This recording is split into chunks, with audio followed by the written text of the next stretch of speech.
Oxford, Ohio, and our mission is to invite people of diverse religious, spiritual, and secular worldviews to participate in one another's practices in order to cultivate appreciative understanding and to build friendships and relationships, as well as to unify them around common moral, social, and ethical concerns in order to build a more just and equitable society.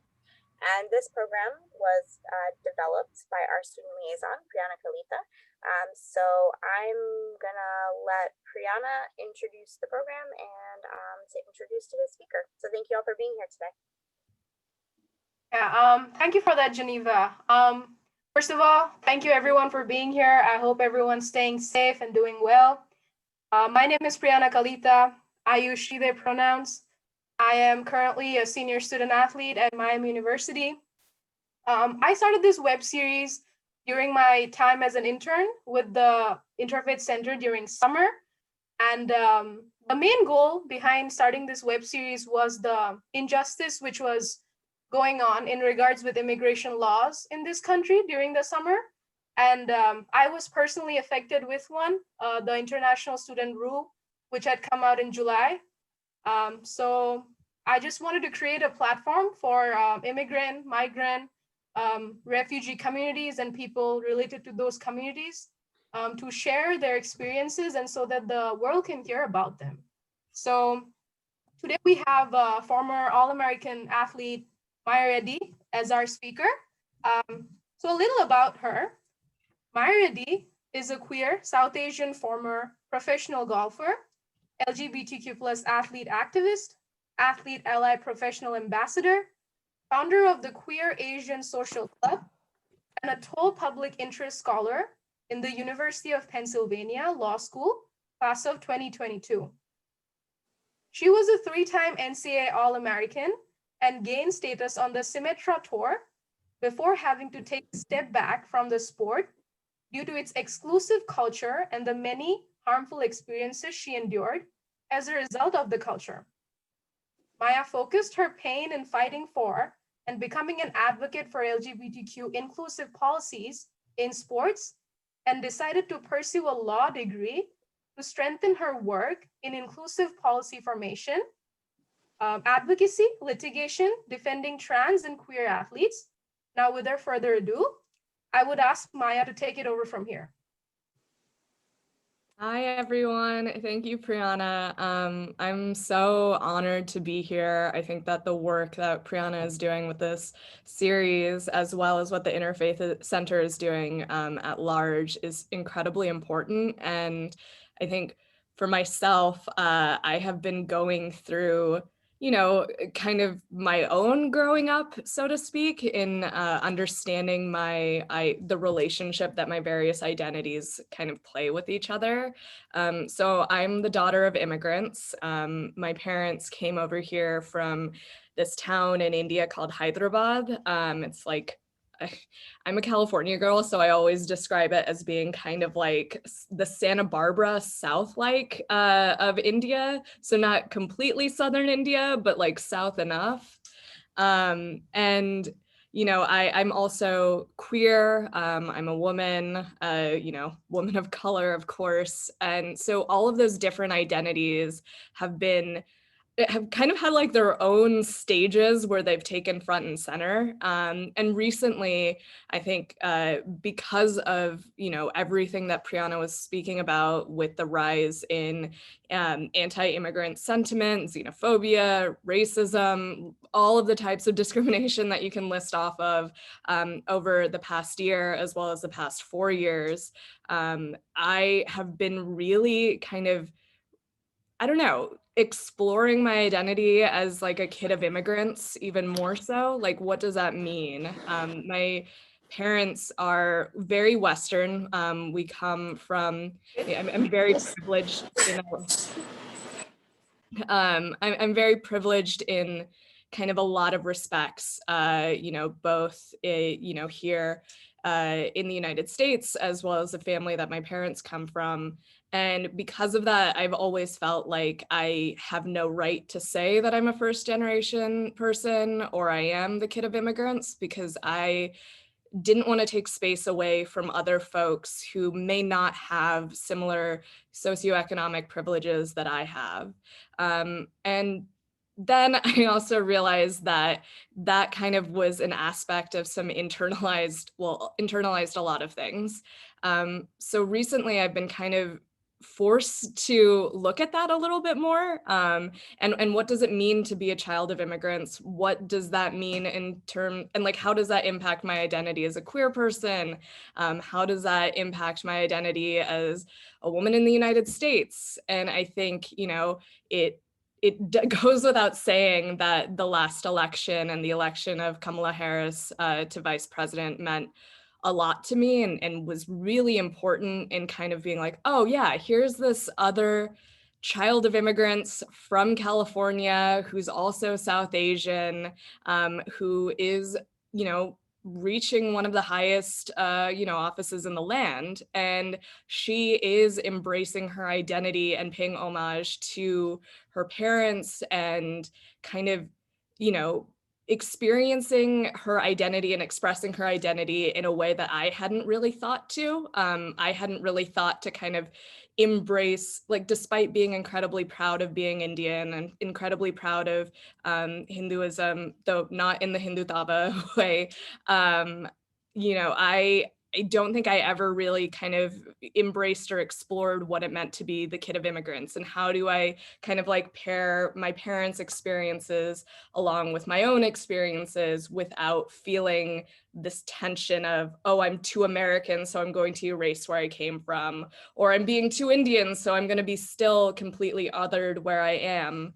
And I, faced that a lot when I was playing golf. And I think that golf has been a really, really interesting space to think about immigrant experiences, especially in women's golf. Right now, the LPGA Tour is dominated by some incredible players that are of Asian descent, and they are absolutely phenomenal. Like, truly, I'm going to forget everybody's names because quarantine has rendered my brain a little bit useless. But there have been moments over the past few years in which LPGA players have actually led both male and female like averages in terms of putting strokes per round, driving accuracy. And it's been really incredible to kind of see that, and I remember a few years ago, my family and I had taken a trip to Thailand for the winter holidays.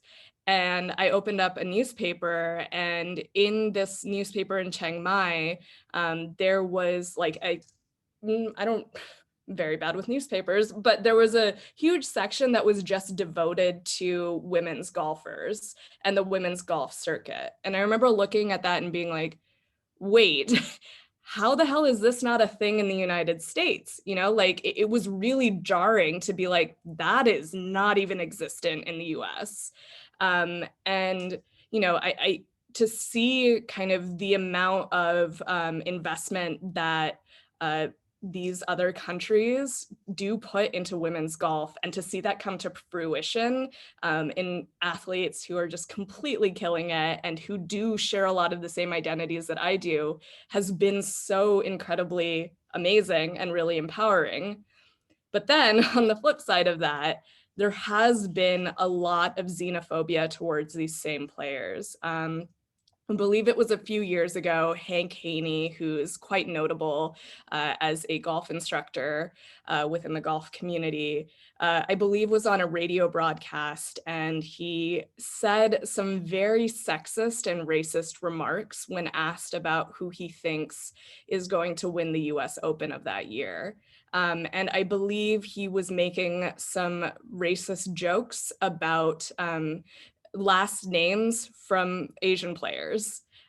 So think of kind of those racist jokes that you would hear on the playground that I definitely heard on the playground. And that was essentially what Mr. Haney said on this, huge broadcast. And it was really, really jarring for me because as I had been playing professionally, I, of course, had been hearing this, every day on the course. I've been hearing folks say, like, oh, those Asian girls win. Like, when are we going to see an American girl win? And, completely disregarding the fact that Asian American players exist, and, completely otherizing these people.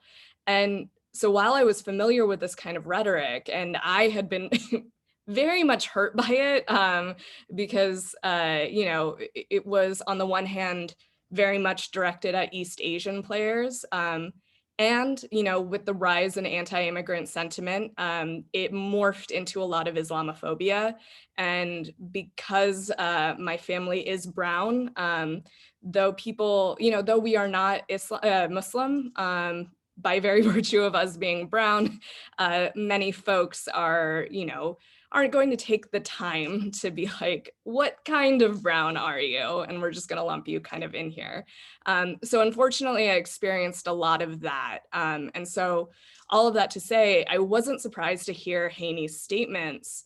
But then on the other hand, it was just like, oh my God, like this is the culture of the sport that I love and I'm playing in. And it is just, this discrimination is being so casually broadcast without like a second thought across these airwaves. And, I've thought about it a lot since then, and not much has changed. Very recently, a new, first, let me say, very recently, the LPGA and PGA tours have done a lot more to kind of understand race issues within the sport. And when I say a lot more, that is truly just like the baseline of what they should have been doing. And it is disheartening in some way to know that that was in response to the social justice movement, the Black Lives Matter movement of this past year. And instead of just kind of like independently on their own, as they should have been doing for forever. But at that very same token, there has been this oversimplification of discriminatory issues within the sport. And so while there has been acknowledgement of racial disparities within golf, there hasn't been any acknowledgement that extends over to anti-Asian, anti-immigrant sentiment, which, does not only encompass, of course, there are immigrants from all corners of the world that are playing our sport. And so I have been kind of seeing this different rise, like this different morphing of a xenophobic sentiment within the sport that has kind of, been like, okay, we can only handle one thing at a time, and disregarding that when we look at discrimination, right, the ultimate evil is a white supremacist patriarchal structure. And that's like a systemic issue.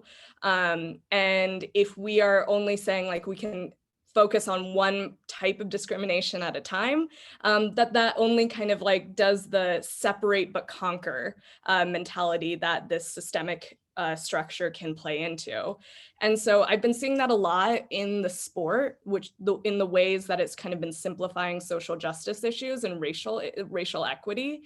And I'm not sure if any of you are familiar with the affirmative action cases that have been plaguing Harvard recently, in which the opponents to affirmative action have been using Asian Americans as a way to say that affirmative action is bad. So kind of taking this model minority as a way to drive a wedge against other communities of color, namely Black and Latinx communities.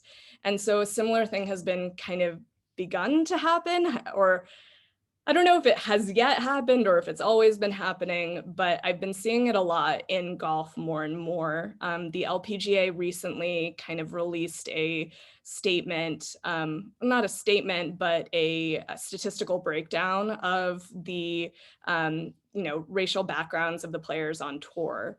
And it is truly not a great breakdown, as you can imagine. Athletes of color are pretty underrepresented. However, within the breakdown of ethnic categories, those of Asian descent kind of have a wide margin. And it's been kind of troubling for me to see that, because I anticipate it being used in a similar manner that Asian Americans were used in the Harvard affirmative action cases. Like look, we have a group of people of color that are, taking up a good chunk of the tour, which is amazing. So we've done it. We did it. We, to quote Kamala Harris's famous line from the election win, we did it. We're equal. We have representation. And what that does is it just sweeps that xenophobic and anti-immigrant attitudes underneath the rug. And this isn't even getting into kind of the homophobic mentalities that are like all over, not just golf, but many sports. I think recently, something that I've been a bit up in arms on today, Justin Thomas, who he at one point was ranked #1 on the PGA Tour, but phenomenal golfer, and really good guy. He, this weekend, when he missed a putt, used a homophobic slur, cursing at the ball. And because players have been mic'd up on the course, it was caught on camera. He swiftly, issued an apology saying that never should have happened. I should be better. I will be better. The PGA Tour also said that that was like unacceptable. And so the swiftness and like the force of that statement, I think, is really important and shows accountability in a certain sense. But the very fact that it happened in the first place and that a player felt like, oh, I can use this slur as a way to express frustration, I think is incredibly indicative of how exclusive and how harmful the culture of the sport is. And that because we aren't, as a sport, kind of like more proactively talking about equality and inclusion of not just LGBTQ players, but also players of all different kind of racial backgrounds, then we're kind of seeing that those attitudes thrive a little bit more. And it all seems kind of stemming back. And if I can, this is something that Hudson Taylor, who is the founder of Athlete Ally, an incredible organization, says a lot. And many of you may kind of put these pieces together far faster than I did. But, the root of kind of homophobia are these kind of misogynistic attitudes. Perceiving queerness as a knock against masculinity, or as saying that it's making, if a man is gay, then he is a lesser man. And so when you see players or anybody use a homophobic slur or any slur to express frustration or be synonymous with stupid or anything negative in that light, it almost, well, it doesn't almost, it very clearly shows that the attitudes towards those groups are that they're seen as lesser or they're seen as weaker. And so to see one of the top golfers in the world say that, no matter whether or not he apologized very quickly afterwards, it still almost validates that, like this is a thing that can be said. And when you look at the Golf Digest post that kind of broke this story, you can see a lot of people commenting like, what's the big deal? He said it over a putt. Like, are we going to police what people say over putts? I'm more offended that he missed the putt than what he said. And, it's, for me, when I think about all of these things, right, like the homophobia, the xenophobia, the anti-immigrant sentiment that is really pervasive throughout the sport of golf at differing levels, of course. I think a lot about how it is kind of a magnifying glass of some of the, sentiments that we're seeing play out, not just throughout this country, but like globally, right? Unfortunately, fascism is back in style for some reason. And it is because of the very nature of what golf, the people that play golf.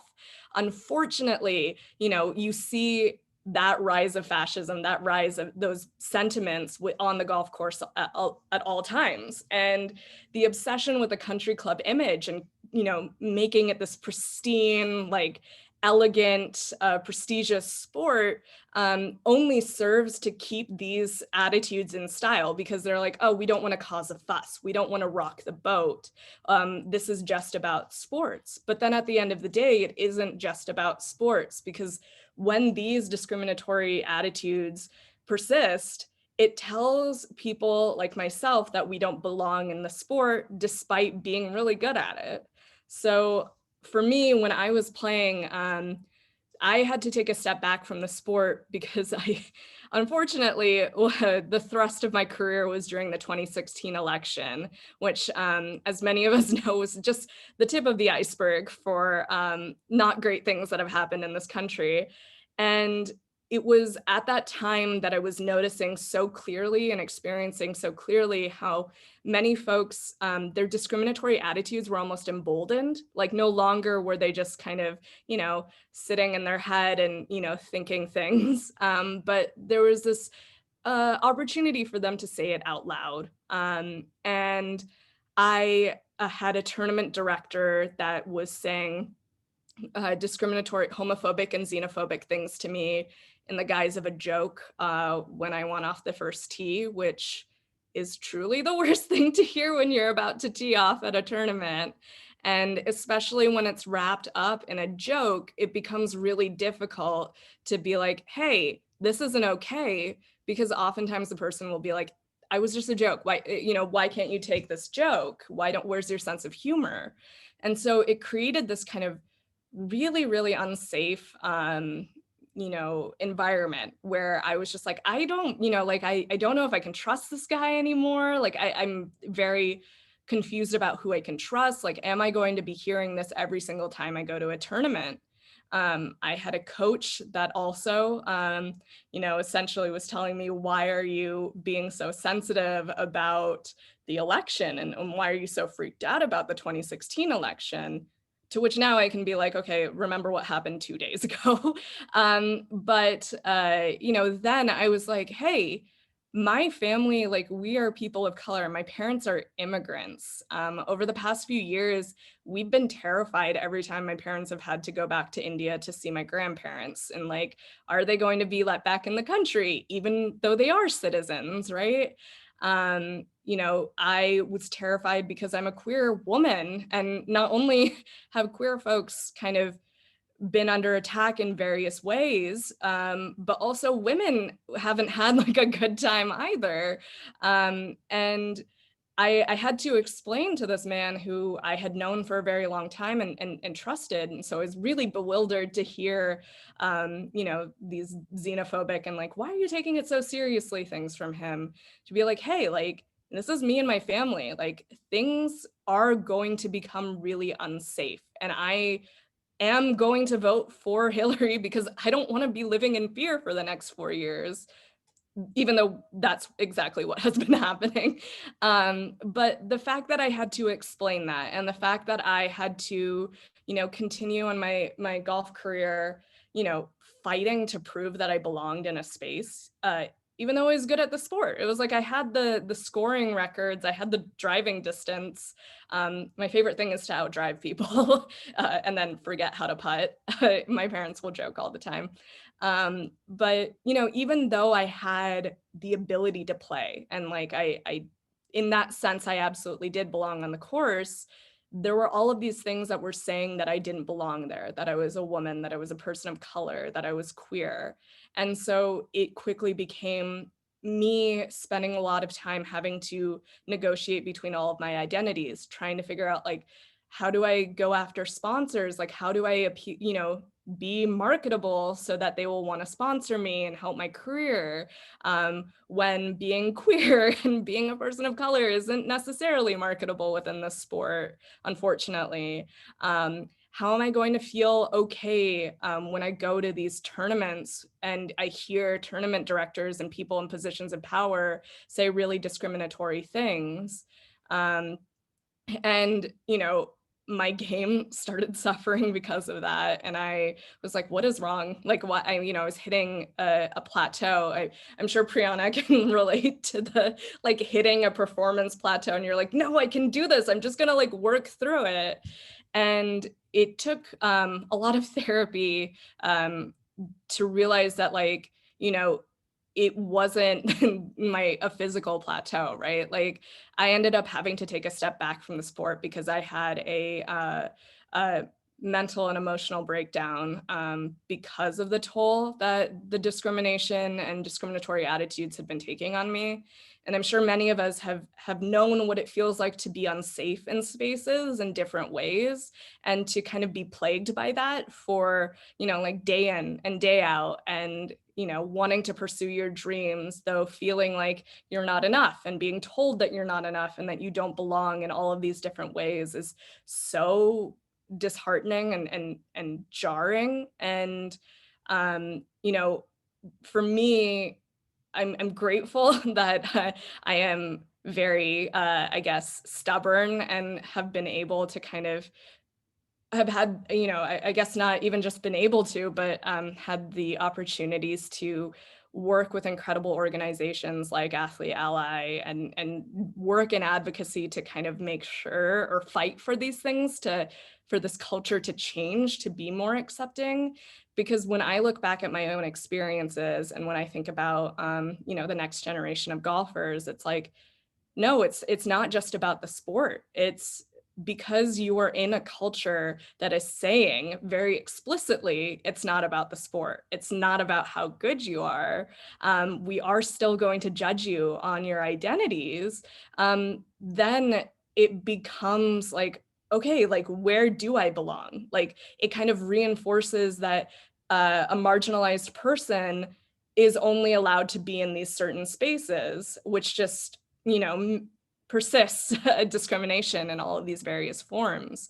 And so for me, you know, when Priyana asked me to do this, and I was thinking about it, and as I have also been kind of working out in therapy, what it means to be a kid of immigrants, you know, what it means to kind of pair my Indianness with my Americanness, and be unapologetic in all of these ways. And there's also this other tidbit of what does it mean to, you know, outgrow your parents without feeling like you're leaving them behind. And I would like to say I'm not ready to have that conversation yet, because I am a 28-year-old who still feels like a child.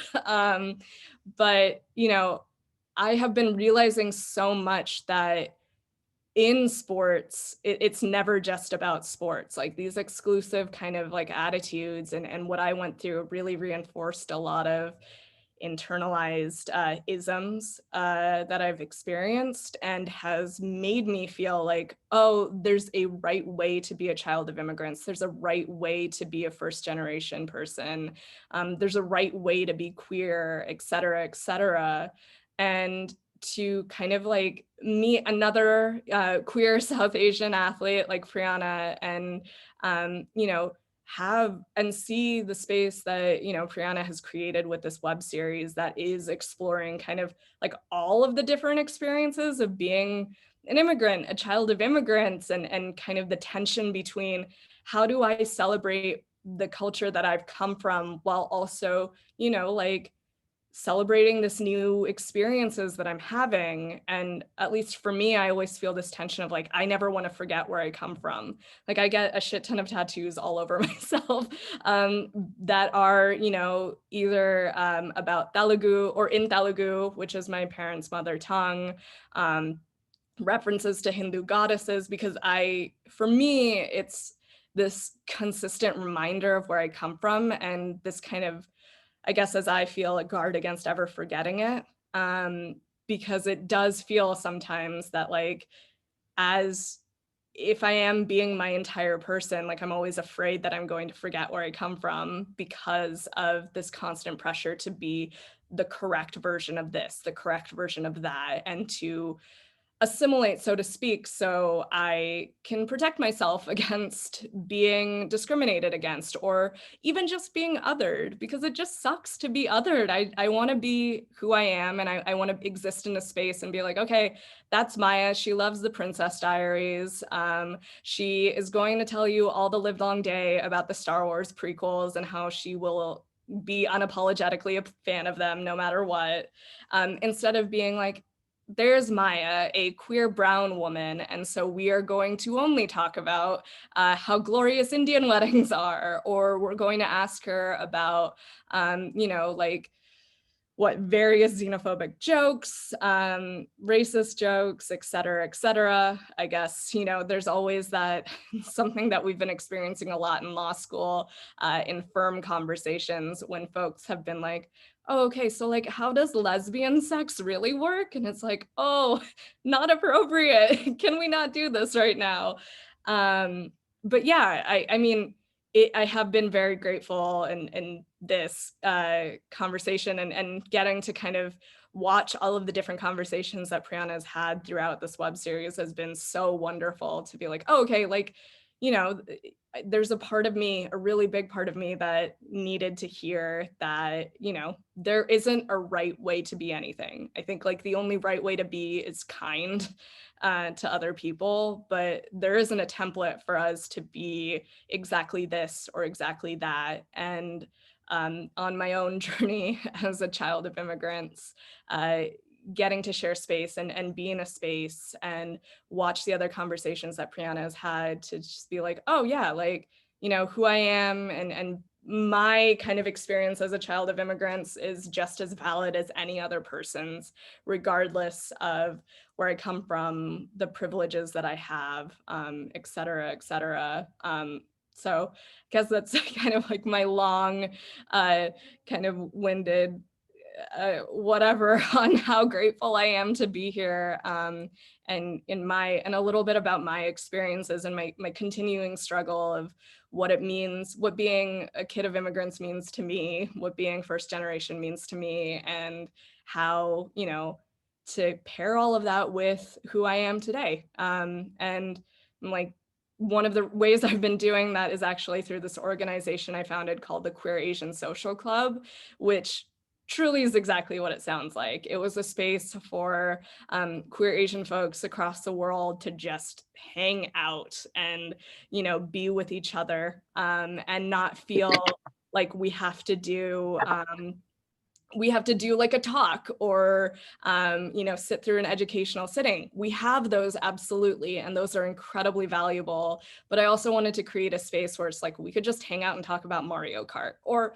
when we are not in quarantine, we could hang out and play Mario Kart, and just find community in that way and celebrate that, like, who we are is valid and we are enough. And when there's so many different things in this world that are telling so many of us to be a specific way, we don't have to do that. Like, who we are really is enough. And I know for myself, it's been a really, really amazing journey to kind of celebrate my queerness, my Americanness, my Indianness all together in one breath, and kind of draw bits and pieces and celebrate those bits and pieces that make me who I am, and all together as one, and slowly fight kind of the internalized isms that I carry with myself still.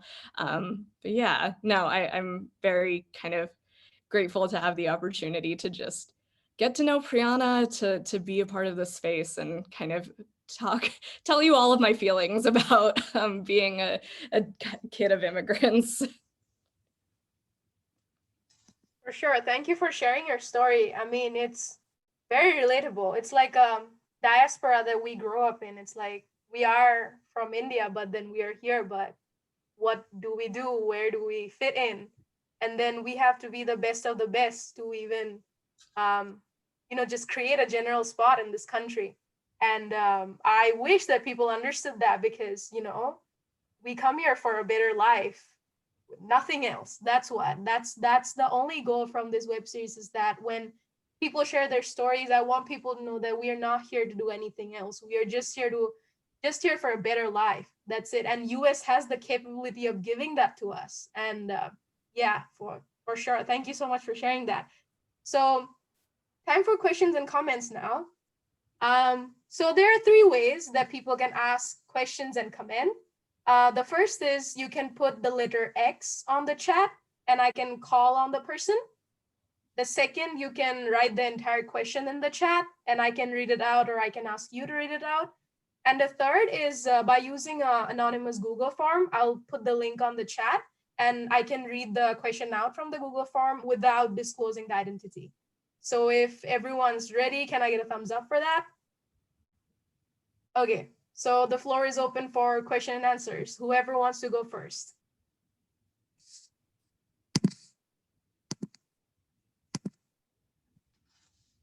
Dr. Veely.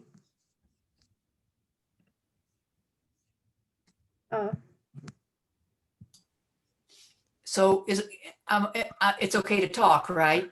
Yeah, yeah. I mean, I don't know if I have a question in here. I'm famous for my long-winded questions, but I think I'm struck. I'm a golfer. I mean, I play golf. I'm not, and I have, for a long time. So it just strikes me that it's golf, of all the sports. So your story, I think, is so much more poignant because of golf, because we know the legacy of golf. And very white, as you said, very, country club, et cetera. And I was struck, I mean, because again, I every summer I have to do a buddy trip with, female golfers, and invariably, maybe not every year, but maybe every other year, something comes up with me and guys on the course about something. And, it's that whole socialization of like, you don't hit the ball far enough, you don't play fast enough. But I also thought of you because I had a situation a few years ago where something came up, and of course I have an altercation with this guy, and he calls me a dyke. And I said, yeah, thanks. Like that's relevant. And so anyway, I just thought that was really interesting. And then kind of related to that, back to the LPGA, I remember a time when there was a majority of American players, but probably, I mean, I don't have any data on this, but I would say they certainly identified as lesbian.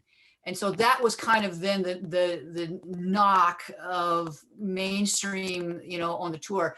And then of course, and now it would be Asian. And I heard somebody say that, oh, we went, it used to be this, and now it's in terms of Asian, meaning that both of these groups are less than. So I thought that was just really striking. So again, I don't have a question. I guess I just wanted to kind of say thank you and kind of share my feelings. And again, it just struck me, of all the sports, golf. Well, here's my question. I mean, Maya, growing up and developing as a golfer, you must have run into this constantly. I guess that's your story, right?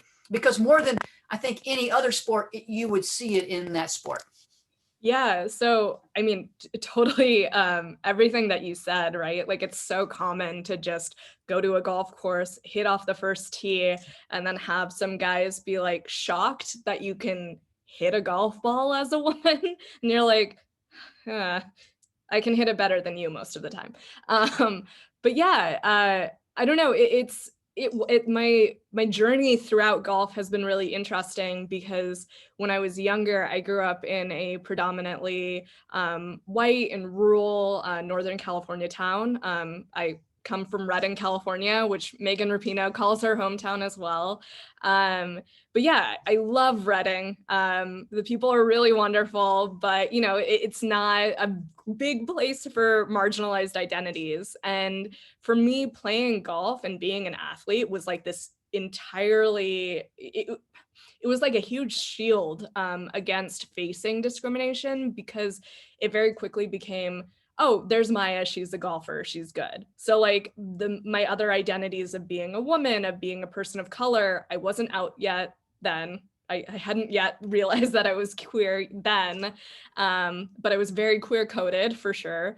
But yeah, I was a golfer. I was a good golfer, and that's what people knew me as. And so I got to kind of like escape almost a lot of discrimination I think I may have otherwise faced. And then also I was really kind of insulated by my parents, because like junior golf, I was with my parents. When I was playing high school golf, I was surrounded by my teammates. When I went to college, I was surrounded by my teammates. And, I had this kind of like family of support, of protection, where I could always go back to my team or my parents and be like, all right, these are my people, like they accept me for who I am. But when I started playing professionally, I didn't have that, and you're all by yourself. And my the players that I played with are absolutely amazing. And I'm so lucky to have made friends with a lot of them and stayed in touch with a lot of them. But you're not as protected or insulated, so to speak, from what other folks at the country club will say, from what your coach may say, because now not only are you not surrounded by your teammates, but I was an adult. I was a young adult, still definitely a kid. I was like 21, 22. So definitely didn't know a lot yet. But a young adult, and you're being treated as such. And there's a lot of expectations of responsibility, of being able to respond and handle what's being thrown at you. And that was really jarring. So it was like, yeah, while I knew that the sport was not the most inclusive, I was really lucky to kind of have my skill set be a protector when I was younger, and to have my parents and my teammates around me to kind of like protect me from that. And so going into just being alone essentially was really jarring. And I think also definitely highlights how, there's so much more work to be done in a lot of different ways to make sure that, like other folks there are many other, athletes playing that were definitely younger than I was, who were experiencing a lot of the same things. And that, for me is a bit heartbreaking. Thank you for that. Thank you for that question and comment, Dr. Bewley, and the fantastic answer, Maya. The next question, I see an X from Ellen Edelman, if I'm getting that correctly. You are. Thank you. I thank you so much for sharing. Takes a lot of courage.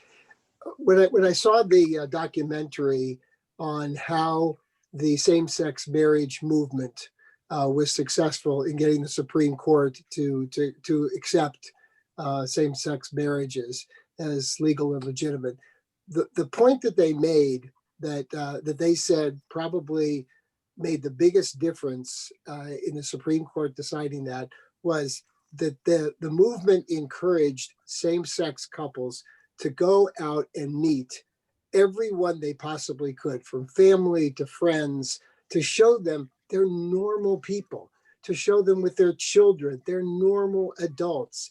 You are such an amazing example of just a human being who anybody would want to be around, regardless of the color of your skin or your gender preference. And I just wonder how you feel about that in general, and if you feel that your energy, because you got so much of it, and you've probably done a little bit this. This is the first time I'm meeting you, so I don't know a lot about you. But maybe you're already doing this. But I think just by people getting to know you, yes, they're going to be those idiots who still say things, et cetera, et cetera. But no one better than you could make people realize it's really stupid to stereotype this person in this way, She's so much fun to be with. It's just such a pleasure. And who cares what her preferences are or where she's from? How do you react to that? And secondly, and somewhat related, has the anti-racist movement afoot after George Floyd, is that helping at all with other people of color? Yeah, so thank you so much for your kind words. I definitely am on my third cup of caffeine for today. So that might be contributing to the energy level as well. But yeah, it's actually interesting that you brought up the marriage equality kind of like litigation. So I'm also in law school and I'm having the, that is not the right way to say that, but I have the opportunity to work with the National Center for Lesbian Rights this semester as a legal intern, which has been, I'm very, very excited about, because exactly what you said, Alan, the ways in which these arguments have been founded within litigation, within these Supreme Court cases, have like huge influences on the way that, we as everyday people kind of experience marginalized communities. So you're absolutely right. It's the ways in which the fight for marriage equality allowed the LGBTQ community to become more accessible in the way that it has demystified what queer folks are, right? Like, we are just people. And for so long, right, like throughout history, queer folks have been othered, have been demonized. At certain points, we've been in the DSM, so very pathologized as well. And so to have a movement that was built on a commonality of like, we just want to love just like anybody else, very like effectively, I would say, demystified what it is to be queer. It's like, yeah, we are wild. We can have crazy pride parties, which are so fun, and everybody is always welcome to. But at the end of the day, we just want to be like human beings and love who we love and be who we are. And I think that helped tremendously. In my undergrad, we had to write a thesis as like our senior capstone project. And I wrote about how queer representation in film and television really impacted that fight for marriage equality, because we had shows like Modern Family that showed a gay couple just being messy and funny to, you know, like going through any like normal marriage spats, like hijinks, all of that as any other, you know, heterosexual couple. And that did a lot. That show was wildly popular and watched. Like, how many consecutive Emmys did it win? We also had movies like Milk that came out in 2008 that was hugely influential, not just because of, you know, like the subject matter, but you had actors that were so well known playing, you know, bringing these historical figures to life in a way that they hadn't, especially for my generation of queer folks. I think as horrible as it sounds to say, we're pretty bad about history. It did make a huge difference in kind of being like, these are the pioneers of our community. And then, you know, we come to now where we have the mainstreaming of RuPaul's Drag Race, which is kind of like a cult hit right now. And people, I mean, I love reality. Everybody loves reality shows, but that mainstreaming and that ease of access to just the joy and this like competition, this pageantry that we all know and love through like American Idol, The X Factor, The Bachelor, all of these things, it again goes a long way to demystify queerness. And of course, there's so much more work to be done. I think that especially for the trans community, you know, we have a lot of work to do to demystify transness, because that has become, you know, the next, I don't want to say frontier, but it has become kind of like the next big fight for queer equality, because, you know, now that, you know, lesbian, gay, and bisexual folks have marriage equality, you know, it's kind of like there is a certain level of acceptance that trans individuals don't have. And so now we're seeing a lot of attacks against trans folks. And, you know, to go back to your point about how marriage equality helped people get out and just meet other queer folks and be like, oh yeah, that's just a normal, boring person who just happens to like, you know, be in love with this other person. I think that is something that we're seeing happen a lot more with trans individuals as well, and I hope to see happen a lot more. I think that when we talk about trans inclusion within sports, which is like a huge, huge issue right now, both kind of in advocacy and litigation spheres, you know, it is really helpful in demystifying transness, because at the end of the day, it's like, okay, people, why are we not letting kids play the game that they love? Like, what is the point there? Like, you're not letting kids play. And when we kind of break it all the way down, it's like, yeah, everybody who wants the ability or the chance to go play a sport should have that opportunity. And when you are discriminating, you know, it's like a trans athlete just wants to play the sport. just like a cisgender athlete wants to play the sport. And I think that in the same way that the marriage equality movement helped demystify by like kind of introducing folks to normal everyday people, as we all are, I think that the same thing is happening, and I hope to continue to see happening with trans individuals. I don't know if that answered your question or at all, but okay. Thank you for that. The next question is from Dr. Liz.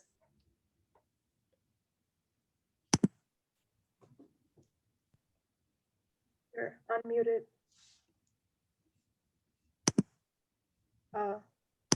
Is that for me? Dr. Liz, the next question will be yours, Lisbeth. Oh, thank you. I'm not a doctor, but thanks for elevating my status. That's fine. Apologies for joining late.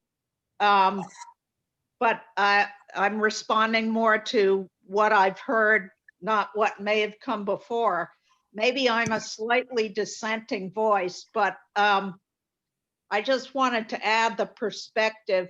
I'm coming from the point of view of a 67-year-old Jewish lesbian woman. And I wanted to comment on the perspective of we're just like everyone else, normal people, you know, fun to be with. Yeah, we are.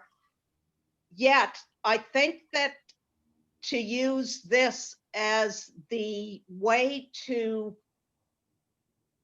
gain respect, for lack of a better way of saying it, I think that it's important to make the point that people of color, immigrants, people with different sexual orientations, trans people, and so forth, we deserve respect regardless of who we are, not because we're quote unquote normal, fun, or just like you, because in a way we're not just like you.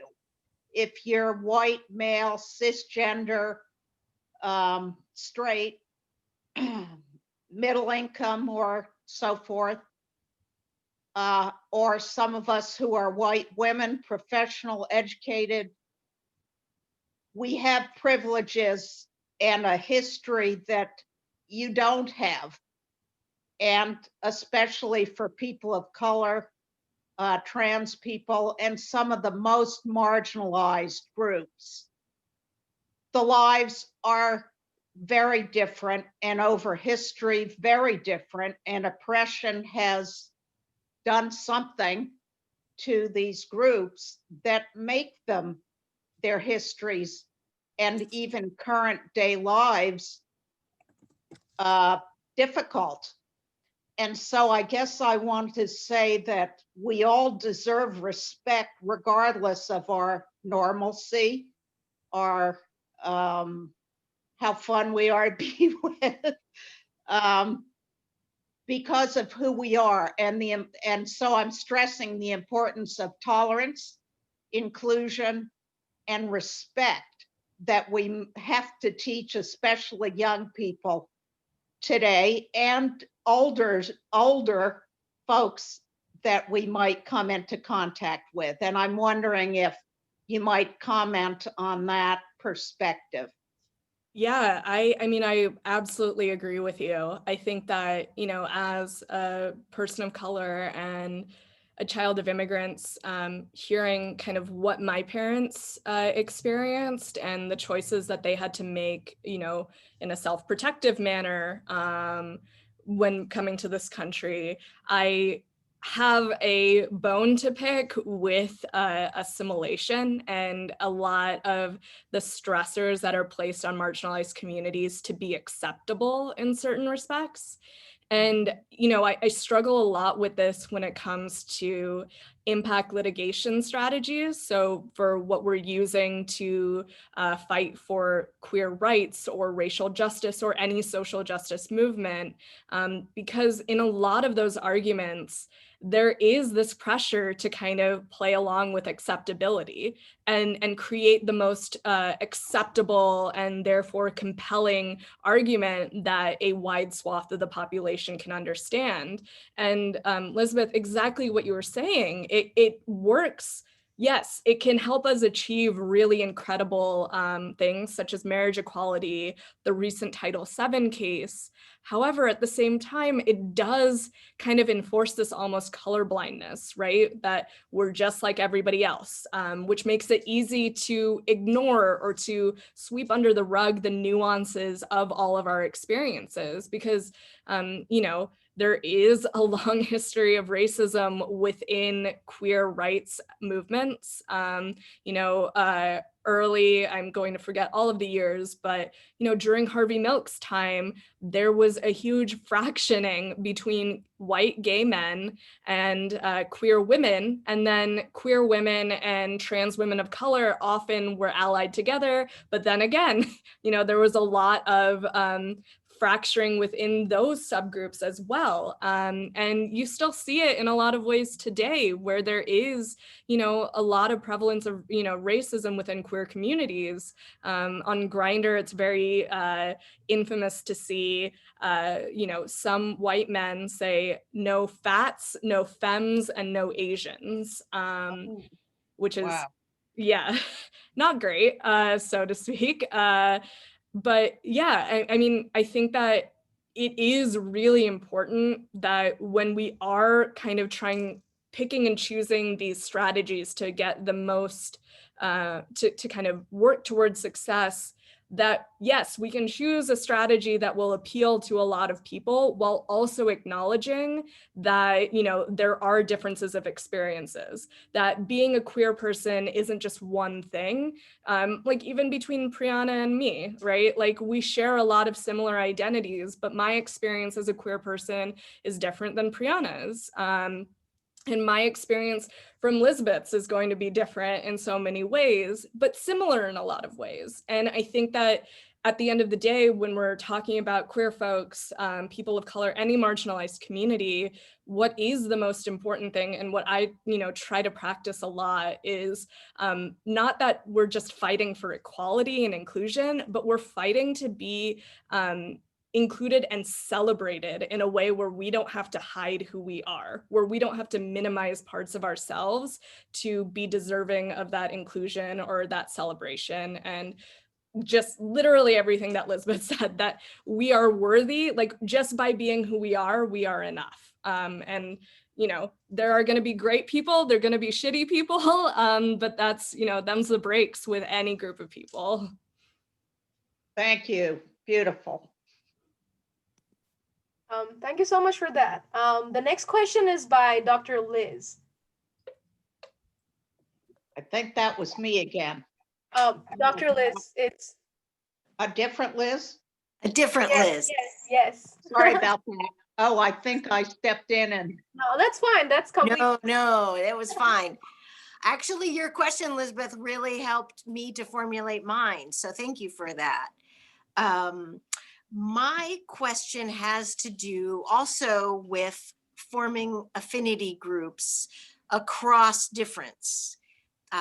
Elizabeth was saying, hey, we don't have to be people that you would want to have a beer with in order to be respected, right? People are different and deserve respect. So I'm really interested in the politics of religion and the way that some people in India have been doing the kind of divide and conquer strategy with regard to Hinduism. So I don't know if it's something you'd be interested in entertaining, and feel free to not take up the question if you like, but you're South Indian, yeah? Telugu speaker, yeah. Or your family's South Indian. I missed the first few minutes, so I may have missed something. So I'm wondering just about how you deal with people who are identified with the Hindu right, the religious right, Modi, the prime minister, and you know, people who you might be aligned with in the eyes of if you're on tour and you're an athlete and there's someone who knows something about India and maybe has a friend who is affiliated with the Hindu rite, and all the Islamophobia and the problem, the problems of being identified with a group that has said things like, Muslims ought to be, pushed into the ocean. How do you form coalitions with people? How do you deal with questions of difference and forming affinity groups for strategic purposes? Yeah, so I mean, I think what's really interesting about that is that it's so similar to the religious right movement that we see in the United States as well. So it's really, really similar to what so many of us have to kind of navigate within our own social circles, trying to, find those commonalities, figure out how to protect ourselves, advocate for what's right, etc. But yeah, it has been really challenging because I am, Hinduism in the way that my parents raised me has been really important to me. And especially kind of like on my queer journey, because when you look at Hinduism, it is a truly queer religion. Like it is very, very queer in almost literally every sense of the word. Yeah. And, I find that to be really empowering. And as I've grown older, it has been incredibly empowering to kind of like find my roots kind of there in all of these different ways. So when I see, the Hindutva kind of gaining so much force in India and the rhetoric that comes out of Modi, who I explained to I know very little about Indian politics, but when I try to explain Modi to my friends, I'm like, yeah, he's basically like Trump, just a little bit smarter, which is terrifying. So like not a good thing.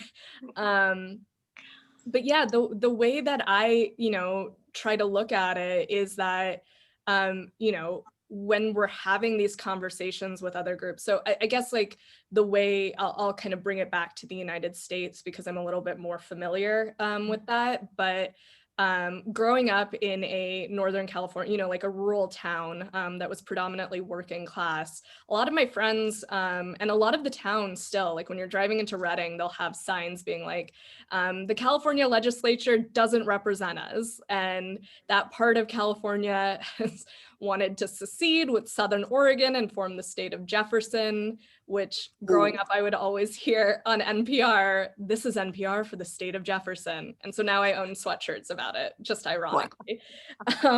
But, that's something that I think has helped me understand what's going on or what has been going on in this country for the past 4 years. Because when I think about it, it's like, yeah, Redding doesn't really have representation in the California legislature. I mean, as it is, California is very much dominated in a political sense by populations from San Francisco and Los Angeles. And so by that very nature, the rural communities that make up huge parts of California are not well represented. And then when you look across the country, right, so many folks felt called, I don't know why per se, by kind of Trumpism and what Trump was promising, because, in a way they felt like they were finally being heard and seen. And I understand that. It's like, as a marginalized person, it's like, I know how, desperate that need to be seen and heard and represented is. And so for me, what I try to do is I understand it on that level. And I try, of course, there is no space for any empathy towards Nazis, white supremacists, those who violently tried to overthrow the government a few days ago. And at the same time, I do think that it's important to understand that there is this desire for representation. And in so many ways, not just for marginalized communities, are we not succeeding there? And when you look at rural Pennsylvania, my partner used to work, she's a medical social worker, and she worked a lot with an HIV project and worked with rural Pennsylvanians, and, you know, was saying that, like, there's a lot of folks in this country who are white, you know, and are marginalized socioeconomically because of the ways that, you know, this economy privileges, you know, like the Jeff Bezos of the world. And so when I think about community building, I really try to root it in empathy. And it's hard because, you know, unfortunately, a lot of white supremacy is rooted in whiteness. And so it can be difficult. And at the same time, it's like, I totally get it. We just want to be seen and heard. And so how do we allow that to happen? And it's complicated. It's something that I'm still trying to figure out. And, you know, for me, you know, like I said, I try to root it in empathy, but I also like have very clear lines on like, abso-fucking-lutely not if you're white supremacist, if you're, you know, there are lines and there is moral right and moral wrong. And, you know, there are some beliefs and some attitudes that are absolutely not okay. And I will not even entertain like touching that. However, there are also a lot of folks who have been so severely disenfranchised and lied to by so many different ways, by, you know, like systemic oppression, that, oh my goodness, sorry, my mom is calling. Classic. I'm just gonna mute that. But yeah, you know, I also think about it, you know, that I guess that's more of the extreme situation that I'm still trying to figure out how to, and I think we all are trying to figure out how to navigate with the coming administration, and what does unity mean? What does, you know, unity mean while acknowledging the tremendously violent and harmful attitudes that are so rampant in this country right now. And then I also think about like, you know, kind of building coalitions with, you know, my partner, she is Jewish and I'm Hindu. And so we've found, like, I think about kind of like that coalition between the two of us and what that means to be like, hey, like, you know, there are some really shitty people in India right now that are using the guise of religion to, you know, embark on a lot of violence and harm towards other Indians just because of who they believe in, what they believe in. And that's fucked up. And, you know, like we're able to kind of like connect on being like, okay, like what the fuck, that makes no sense.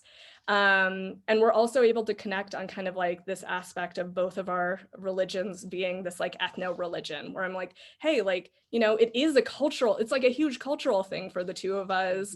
And like, religion doesn't necessarily need to be defined by those who are taking it to violent and extreme ends. And, you know, it can also be defined by the fact that like there is goodness within, you know, like at the end of the day, right? Like religion is just a human experiment, so to speak, to find some meaning within the world. And, you know, the way that I do it is my way, and I love my queer Hindu gods. And the way that my girlfriend does it is in her way. And, you know, I think that's beautiful. And I think there's a lot to learn from each other, you know, and I think that Islamophobia and all of the hatred that is fueled by different religious purposes is absolutely bullshit, because it's just in contradiction to what religion teaches us at the end of the day. But yeah, I don't know if that answered the question.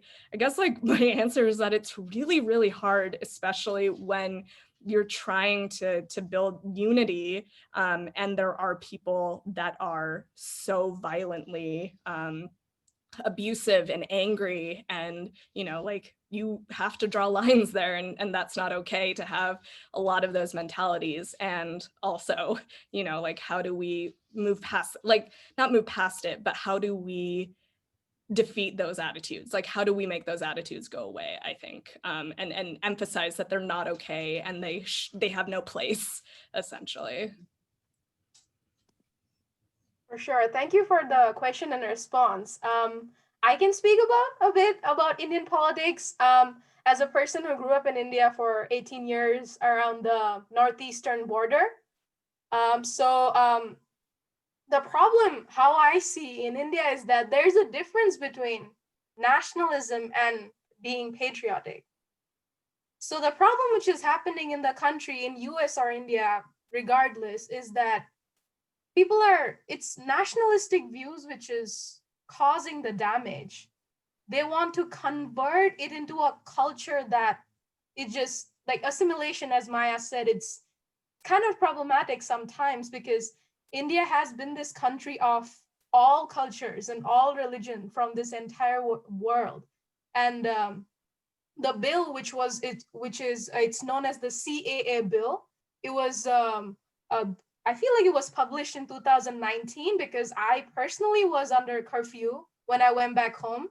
Our signal, all the networks, internet, TV networks, everything was cut. We were kind of in a remote place, and the state of Kashmir is still in that. They still have the military curfew. So what should I say? The culprit probably is the CAA bill, which is what should I say? It's opposite to the Assam Accord of 1980, which is my state. We had this accord of it's basically said that all religions and all people are welcome to the state, regardless. But the CAA bill is opposite to that, and that is the reason why the first protest and a lot of chaos broke out in December 2019. And that was the time I always December is most of the time I go back home from college. So it was a scary experience because my entire city was thrashed. The city of Guwahati was gone and burned down, and it was just barren because of the bill, I guess. And BJP, which is Bharatiya Janata Party, which is the party of Modi, Narendra Modi, it has Hindu nationalist views, and they have been public about it. And the thing is that in the end, I always think that we need to think before voting for a leader. And the people voted for BJP in 2015, I think so. And BJP always said about Hindu nationalism and everything. So, coming elections, I think so people of India just have to be smarter about their futures. Think about future and think about present, because a lot of people are struggling because of this bill, which was, signed by Modi and a lot of ministers in this entire country. So yeah, I mean, it's kind of very terrifying growing up in curfews. So growing up in the border, it has been an experience. And that was the reason why I wanted to get out, right? I wanted to get out and be here. It's just be able to go out without thinking that, oh, what is going to happen, But yeah, regardless, it was a very good question, very interesting question. I feel like it ties with whatever is going on in the US and in India and so many other countries in this world. So unfortunately, we are over time, and I'm very sad that we have to end the session very soon. So I just wanted to thank everyone for being here, and thanks to Maya for actually taking out time from her schedule, and everyone for just being here. And a lot of professors from Miami are here. I'm so happy to see them. And Mr. Jude Kelly is here.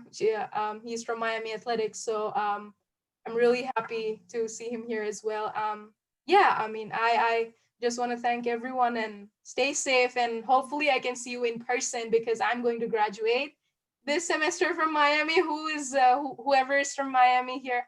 So thank you for coming here, and stay safe. Good night. Thank you, everyone. Thank you. Thank you.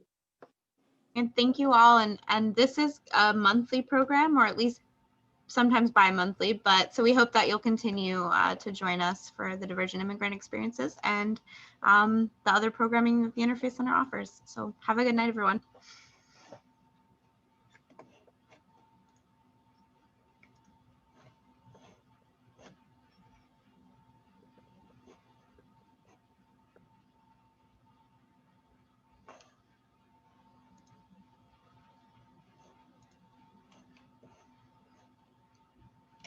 Brianna, you said you wanted to hang on the call, right? And Jason? Yes, please. Okay. So I'm not gonna end the meeting. I think Alan's the only one.